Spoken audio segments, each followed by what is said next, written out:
is Tarik Talk. Your host, Tarik Mendez, takes you on a journey with guests from all around the world, broadcasting around the world. Around the world. This is Tarik Talk.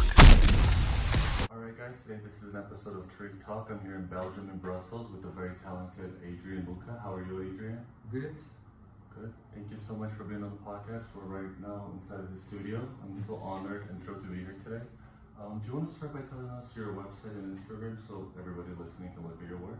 Yeah, so my website is basically my name, so Adrien Lucca with 2 C's, so lucca.net. And my Instagram is the same, Adrien Lucca. And I also have another account which is a bit more clean, Studio Adrien Lucca. Thank you so much for spelling. I was actually going to ask you to do that. Do you want to, there's so much work and you gave me a quick preview. It's so complex and it's like beyond the work. Do you want to tell us a little bit about the work you're working on right now? Oh yeah, so right now I'm working on several proposals because a big part of my practice is to do like monumental art. So I'm currently like working on like some glass samples here, and I'm working like on a kind of big rose window-like structure that would be floating in a building. However, I'm waiting for like the approval of the commission, so I'm still not sure of the outcome. Yeah. And also something else, I'm preparing an exhibition at the Natural History Museum here in Brussels, because I've been studying the vision of a moth, a nocturnal insect that pollinates flowers at night. And that moth sees colors at night when we don't see anything because there's very, very little light. And it also sees colors differently. So it has it's basically blind to red. So what we see as red for this insect is either very dark green or even black. But it also has sensitivity to UV that we don't see. And for that animal, UV, there's a specific color in there. So I've been reading a lot of biology around this insect. The name of the insect is the elephant hope moth, and it's actually a famous insect in biological literature for its exceptional vision at night. And since I'm an artist mostly working around color and light, I'm trying to understand also like what color and light means beyond like human vision, because like part of what we can say is light is invisible to us, like infrared, ultraviolet. We don't see that, but some animals do. And also we tend to believe that human vision is so powerful and accurate, but there are many things in fact that we don't see, and we are not even aware of this. So as someone who works on color, who's like very well informed about color science, color theory, color in art, colored materials, everything like that, I'm also trying to like criticize this human-centric perspective, and to find a way to do something that somehow makes these invisible worlds perceptible for us, because I think we don't really, at least like in our Western whatever world, capitalist world, contemporary context, because for some other humans it may make more sense than for us, but we are not very aware of how the animals perceive us. How do they inhabit the same space as us, and what we are doing to them with light, for example. I actually never thought about to that extent. It's really fascinating. Do you want to go back and tell us how you first got into art? Oh yeah, so so I entered like applied art school when I was 14. Okay. So where we were doing like drawing, design, architecture, textile, fashion design. That was actually a very good school, so I was very lucky to get there. It completely changed my life. I was very sad at school before, and suddenly I found that place, and I didn't want to leave. I said I want to study. Yeah. So at this period between 14 and 17, I discovered like drawing, art history, contemporary art. I started reading books. I was really not into reading books before. And I was also making music, electronic music at the time on my computer. That was like a big part of my practice at the time, and my dream was to become a music composer. But well, at some point I graduated that, and then I went to fashion design actually in Paris, which was not really my thing, so I quit. Then I went to like a fine art school, which in France also, which was like also a bit disappointing. So I did a break. I also stopped the music because I thought I'm more into the visual art things. And I have always had an interest for science. So I started reading a lot of books about science. And at the same time I wanted to, for some personal reasons, my life was a bit complicated in the suburbs of Paris and in Paris where I was living. And I decided to move here in Brussels and to restart everything from the beginning. So I went to a school called École de Recherche Graphique, which means like graphical research school, which sounded very interesting to me. And so I studied 5 years there, and then 2 years in the Netherlands in a postgraduate place called the Botanique. And at the same time, I also started to collaborate with scientists. Went to a science school also in France, where I studied color theory. And and then I came back to Brussels, became a color teacher here in the national school. And for a few years I was very poor and working in a very small space with like meticulous drawings that were taking months to do. And at some point I got like a very big contract. My life changed in 2015. So then I started a company. The project became like a monumental installation in Montreal, in Canada, with glass. And since that point, I always worked in parallel on like research that I kind of self-finance through like big public commissions. That I also I do that a lot. And also I work with a gallery here in Brussels called LMNO. And they also support me somehow, sometimes with production, or like we do projects together, and we kind of grow together because it's a young gallery and I'm still a little bit of a young artist. Oh, you're very young, have a very young aspect of you. So so that's also like an important part of the current way I work. And I also collaborate with other, like for example with a non-profit here called Belgian, which is doing like art and science projects, and we are working together on that insect project for 2 years now. And how did you get into like the insects, like studying them? Like, so yeah, that's a good question. So because I have this interest for color, I started collecting pigments because for me they're like the primary material of color somehow, at least on paper or in painting. And so I started collecting these around 2009 or 2010, and so maybe I have one of the biggest collections in Brussels for that. Like I have a lot of dry pigments. And at some point I wanted to really understand what are the limits of the colors of the synthetic pigments made by human beings, right? I don't use so much natural pigments. I'm more interested somehow by synthetic materials. And I found out that a lot of colors are duplicates, and you have different chemical molecules, but it's the same yellow. And especially when I start to play with the spectrum of light on them, I can tell they react in the same way.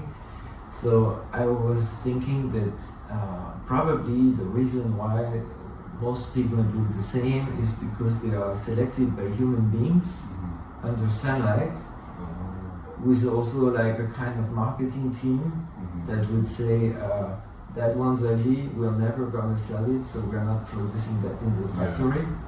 But another one, that's like bright purple, this is cool, like let's do that. But this is not how I work, because for example, like bright purple for me, I can change the light and transform it into blue or into red. So what interests me are the spectral property of the pigment, like how it absorbs and reflects light, and how this creates the color that we see. And since it's not easy to ask a factory to do some kind of very special product, I thought I'm gonna check the flowers, because the colors of the flowers are selected not by human chemists, but by pollinators. And pollinators, they have a different spectral, visual sensitivity to light. And so I thought probably the flowers are very biased, but in a different way. So maybe I will find cool accidents in the flower that I cannot find in the synthetic world. That's amazing. And I mean, I played once with pigments just for fun. Like, how are you? Because it seems like a very messy process. No, like, how are you able to like? So I have this small lab in another room here, and in this lab is a mess because pigments are dirty, and also they can be toxic and everything. So I always use a mask. I wash my hands like a surgeon when I work with this. But I also use very small quantities. I have this like very high precision scale and things. So it depends. Like if I have to do like 10 liters of paint from dry pigment, then probably it's gonna be a mess. But if I just have to do like a small sample, usually I can do. I can stay kind of clean. And how do ideas come to you? Like, do they come to you in the daytime, in the nighttime? Like, do you have to think for them, or just come to you like spontaneously?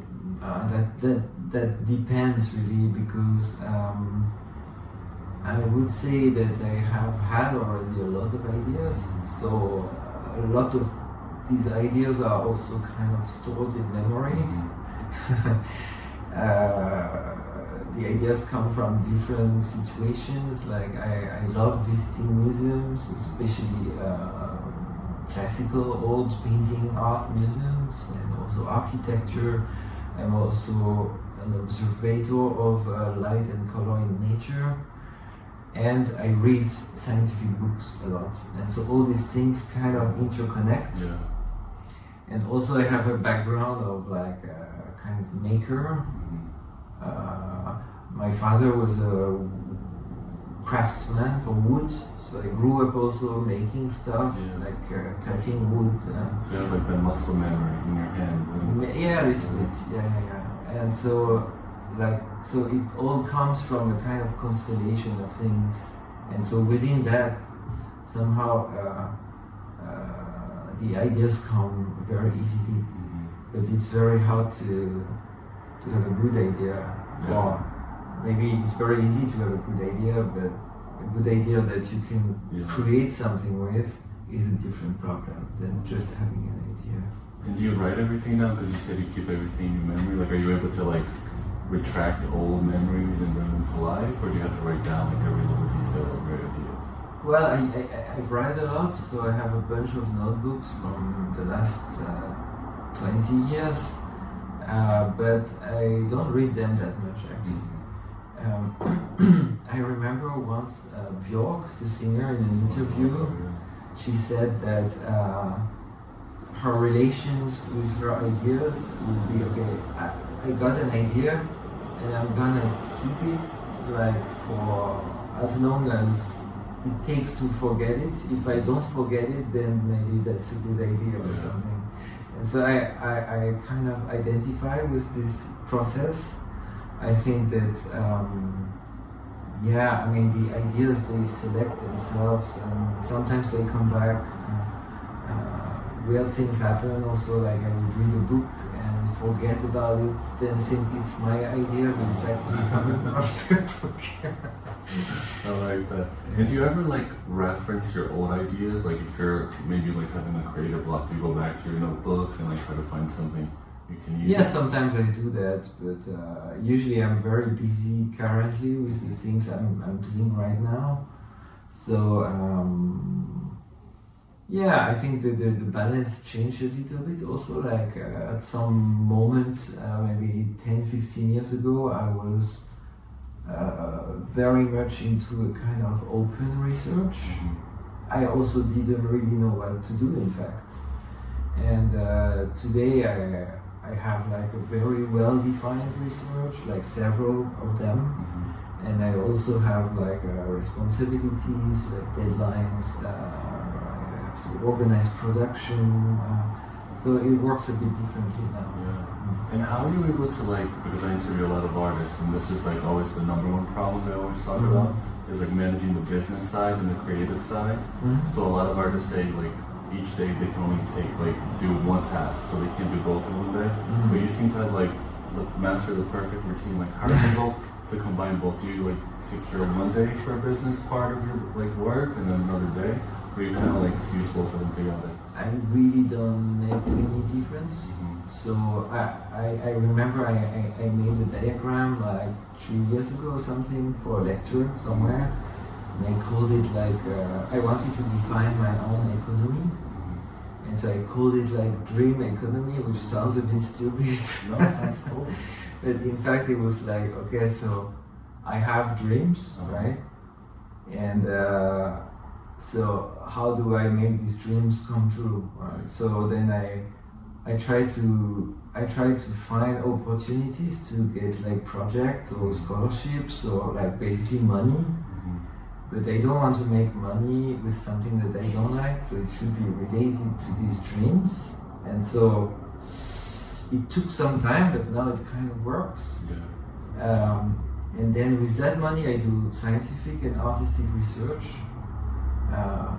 That research allowed me to develop some kind of magic powers.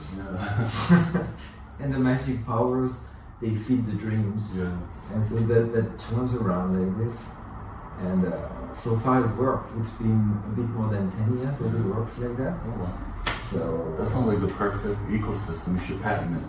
Yeah, it's just I probably work too much, but it's okay, I like it, so... And how's your creative process? Like when you come to your studio, do you get to work right away? Do you have to like have a coffee, meditate, or how does it work? I drink a lot of coffee and I smoke. A lot of time I spend just like coding, because everything I do is also based on code. And I reached a point where I actually think in code, because like many of the things that I do, like LEDs, colors, I always have an instrument to acquire physical data. So I can also simulate a lot of ideas. But it depends. For example, with glass, then I prefer to just go to a glass factory and look at everything. So this is also something I do. I mean, I'm not only working here in my studio. In my studio here, it's mostly like coding, pigments, because with pigment I can do drawings, small things, a 3D printer. I have like CNC digital fabrication machines in my other studio. So whenever I need to think in material form, I would use these machines. But I also spend a lot of time on internet, like searching for what technologies actually exist, what new materials I may order a sample of to make something completely new. And also, whenever I have a big project, then I try to work directly with like the companies, the craftsmen, the engineers, trying to understand how they work and how I can like implement my own methodology in their factory, something like that. This is something that I enjoy very much. So I did that with like a painting company in the Netherlands. I did that with an LED company in Canada, with two different traditional stained glass companies also. This is very nice because somehow I developed a methodology with my pigments that I can apply on glass, on printing, on coating making, and so the work is becoming more and more collaborative somehow. It started like a pure nerdy thing, but now I'm opening up to the world or something like that. It's actually in the Botanique. Oh, Botanique, that's it. Yeah, so it's a art/music institution in Brussels. Okay. So yeah, so these lamps, these are like lamps that I make, right? So these are like I call this like a light synthesizer. So it's closed now, so you cannot really see what's inside, but actually there's a damaged one here. So we can look at it. So this is what's under the cover here. And so there's like a bunch of LEDs of different colors. There are 9 different colors here. And there are also like controllers, so it's also kind of small computer, this thing. And with that I can modulate the composition of the spectrum of light. The magic trick I do with this is that, for example, I can change the color of an object without changing the appearance of the light.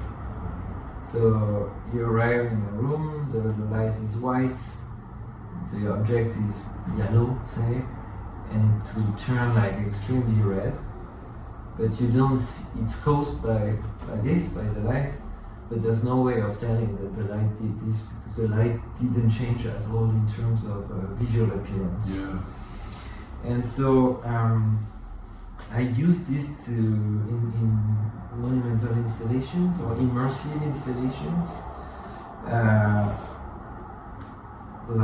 I used it with drawings, with sculptures, with plants also, because I do installations with actual living flowers as well. There's one at the moment in Lisbon, in the Architecture Tribunal of Lisbon, until the 4th of January, I think. Okay. And so I can use this thing to modify, to fluctuate the color of the world in front of you. So it looks a bit like a kind of Photoshop filter or Instagram filter, but there's no screen, it's right here in front of you. And this is the cool part of this. And so now I'm going to install those in a building called the Botanique in Brussels, in the lobby. Okay.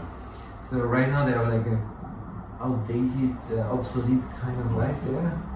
And instead of like calling an LED company, they proposed, like we imagined together that I will do this for them, and it's going to stay there for 5 to 7 years, something like that. And so I will have the lobby will be somehow kind of under my control. Yeah. And so sometimes the light will be like very natural, because this can also simulate a very high quality sunlight. But they can also twist the composition of this light, and then, for example, people going there for a concert or coming out of the concert, they will have their own clothes changing, the color of their skin changing. The plants also that are in the lobby can become brown or super green. And can you do that from here, or do you have to be in person there to change the So there will be like a pre-coded controller over there. But I want to implement a platform to be able also like a to control transmitter. it for here. Cool. Yeah, because it can pass through the internet, and I can control that. So when you mentioned coding, that's when you decide what colors is going to come out. Yeah, it's okay. this is actually a but I also code paints, for example, pigments, like everything is basically digitalized. Yeah. And I use like science, physical formulas for the painting, and also something called like color science or colorimetry, which is a technique to evaluate. For example, I have a certain light spectrum. You want to know, it's cool to have the light spectrum, but actually what color is this? You can calculate this, because some people in the 20th century have done the work of measuring the human visual organs, and we can code light and know what color it will make. So cool. And this is very useful for machinery. That's so cool. And so this is really a little bit like a piano with like 9 different notes, and I can combine these things, and I can control like how the intensities, what global color it has, and also what effect it has on pigments and colors. So like a musical composer, you previously. Yeah, a little bit. Yeah. So somehow. It goes back to that. Yeah. Wow, I'm not familiar with coding, but I love hearing about it. To me, it sounds so difficult. Like my brain almost like malfunctions a little bit. Because people that are like coding, you guys talk about it with such a simplicity. Because you know what you're doing, but like I feel like the rest of us are like, huh? Yeah. But it's it's a little bit like you know how to use a calculator, right? Yeah. So it's not very different, in fact. Yeah. It's like you want to make a calculation, you have to press plus and equal at some point. So coding is basically something that does that for you, but like a million times per second, because there's things you want to know very precisely or in a sequence, and of course you can describe like a complex situation in logical terms. So that's what code does. You can do everything by hand, but some of the things you do with code may take 1 year to do by hand, and just 1 second with the code. That's so cool. That's so cool. And if you like to do a dream project and not have to worry about budget or like the financing of it, do you have anything in mind? I really want to. Well, okay. So how can I explain that? So I'm not religious at all. Not any religion. I don't believe any kind of God thing. But I really love religious architecture. And so one of the things that were in my country, which is huge, is the stained glass in the medieval churches or cathedrals. And I actually did apply several times for such projects and never got it. But this is actually my dream project, to make an entire installation of stained glass in a church, because I have a lot of ideas about this. I think they are a very interesting way to, even for like I'm a non-believer, but it doesn't mean I don't have a sensitivity to like spirituality, or to associate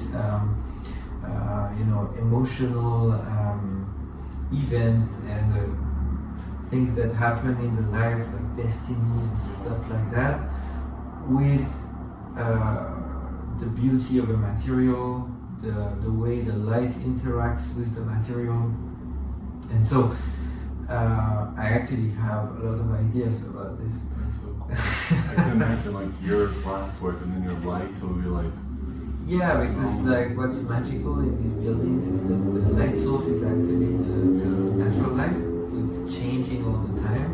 The angle is changing, the height, the color, the intensity, the weather, and there's some types of glass that are highly sensitive to any such changes. So I can actually have these windows that will have a certain appearance at one moment when the sun starts shining on it, completely different pattern appears, the colors are changing. Yeah. So a little bit the same kind of thing I'm doing with that in a very synthetic way can also be done in a very natural way. It's just like glass and sunlight and sky and an architecture, of course. Are you able? I mean, this is just like a crazy idea from me, like speaking with you. But is it possible to like grab like your work on glass and then put this somehow in the middle, so you're always in control of like what light shines through, regardless of the outdoor light? You mean with glass? Yeah, like if you put like this between the glass, like, you can always change no matter what's. Yeah, of course it's possible. I'm not sure how interesting it would be. There's probably some ways it can be interesting, but actually this is like just a very diffuse source of light. So it really pretty much looks like a light like this, just like lighting the room. And so even just holding the glass, because the glass will also change color with this, that's very interesting because you know, in some cases, for example, changing the spectrum of light can also, for example, turn a very transparent glass into an opaque glass. That's really like magical, like what's going on. You know? Like how come like something becomes transparent or blocks my vision?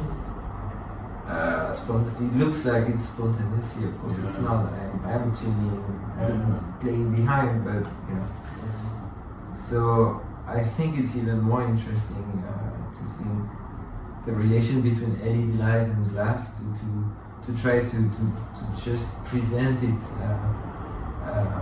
in a very common, usual setup, because this is also probably where it will be the most surprising also, right? These things that can be done by tuning the spectrum of light are very much counterintuitive. So it's very interesting to see the reaction of someone that has never experienced color changing or visual change like that. Yeah, this is also what I do with plants. Like plant normally green, right? But now it's like dark brown, and the flowers are like much more chromatic. So these are I'm trying also to, how can I say that without talking too long, but I think I'm trying to, on one hand, like give meaning to these experiments. So for example, with the plants, I'm doing with scientists now a research on the vision of the moth, and so we can somehow compute the colors that the moth is seeing, compute the contrast and this kind of thing. Even though we don't see the same colors, we have values, we have numbers, and we can also like convert this into human vision somehow by using false colors. And so one of the things the piece in Lisbon with the plants, what I did is that I used LED to reproduce these colors that we have computed that correspond to the moth's vision. I use LED to reproduce these colors on the plants, so the plants look like our simulation of the moth's vision. And so that's what I mean when I say I'm trying to give meaning to these things, because of course it's very cool to be able to change the colors and everything, but I think that when it actually starts to correspond to something real that we normally don't experience because we're humans, and this is basically an invisible color experience for us. Yeah, to be able to translate that invisible thing into something that is visible for us and meaningful, because it is very interesting to see like a moth.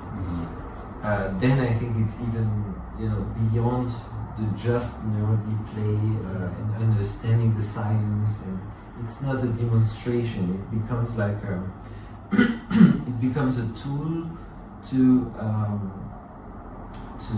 to see the world differently, to think, Absolutely. and to become aware eventually that whatever we do with light in cities, all these LEDs that we put everywhere, they actually do look very differently to the other animals, and they have an impact that we have no idea about. So, for example, like most white LEDs, for the moths, they completely destroy the communication between the flowers and the insects, Oh, I didn't know that. because the flowers, they use colors to attract, to be sexy, to be attractive. Yeah. The insect, they have very blurry vision, Yeah. but if there are a lot of colors somewhere, they know. Yeah. They know they're targeted. Yes. They also use scent, but so the two most important senses is the scent and the vision. And even the scent is not very localized. So anyway, when they get closer to the flowers, they need to see them to get there and to eat, to drink nectar. And LED light which looks very natural to us. It actually doesn't emit ultraviolet. And ultraviolet we don't see ultraviolet, but for the mouse, ultraviolet is an essential component of color vision. It's a primary color. Yeah. So if you remove the primary color, then you don't see the colors in the same way anymore. We are basically making these moths colorblind by the light that we're shining at night. Wow. One thing about your work that I really liked is it made me question. First, I didn't know a lot, as you said, the moth and art affects us humans and animals and plants. But it also made me look within and think wow, how much don't I know? Because these things you think, because I feel like a capitalist society, you kind of live a life I'll believe it if I see it. And if you don't see it, you don't believe or think about it. But it just made me question oh my goodness, we're really an invading species to these bugs in a way, to the insects. Yeah. Yeah. When people go to your exhibitions, do you like to hear what they think about your work or how they interact, or you just kind of like to see them observe from afar? You like to hear their point of view? Well, it depends if they want me to talk on that. Because I really enjoy, obviously this is what I'm doing right now, I really enjoy talking about my work. I also do a lot of lectures. I was an educator for 13 years in the art school nearby. So yeah, I do have a lot of things to say. And I also really like to just, as you suggested, stay silent, see if something's happening, because of course if I reveal the whole thing in advance, then people don't have anything to discover anymore. Yeah. So it's very interesting to see if a work actually functions. Yeah. To just even pretend I'm in the public or something. You're like a spy of the art. Yeah. So yeah, I do that too, of course. Yeah, it's part of the game. That's fabulous. I love that. Thank you for listening to Tarik Talk. Follow Tarik Talk on all social media channels and check out the video interviews online.